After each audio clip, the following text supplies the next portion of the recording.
જય જવાન જય Kishan guys, welcome back to my vlog. અને જે અમારે કટકીમાં જે કપાનું હતું હાર્વેસ્ટિંગ એ કમ્પ્લીટ થઈ ગયું ને ચીપિયાથી બધી હાથીઓ પાડી દીધી અને જોવો એ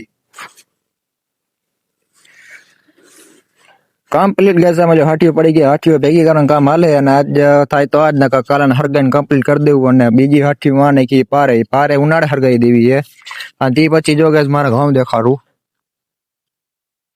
તો જો ગેસ આમાં વાડીના ઘઉં આ બીજું પણ પાઈ દીધું. તે પછી તમને દેખાડવું આવે તો પછીનું આ ખૂણા તમને હરખા નહીં દેખાતા. સાચા ઘઉં તમારે જો જોવા હોય ને હરખા કાયદેસર લીરકાણા હોય. બીજો ઓલી કર ઉપરની સાઈડ તમે જો આ દેખાય ને લીલું ઈ લાલીકરના ભાગમાં ચીણા હે. ચીણા જે બહુ હરખા લીલકાણા નથી. અને આ જો ઘઉં કે નીચે મને જરા કોમેન્ટ કરીને જણાવી દીજો. ના હાથીનું કામ હાલે હે. હાથીની જગ્યા ઢગલો કરીને બધી હરગાવી નાખવાની છે. તે પછી ઓલી કોરનો સેટ ઉનાળે હરગાવી તમને કીધું એ રીતના આ રીતના કામકાજ હાલે છે. અને તમને મારો વિડીયો જોવા કેમ લાગે નીચે કોમેન્ટ કરીને જણાવી દીજો મને. મળી તમને કાલના દીમાં જય હિન્દ જય ભારત.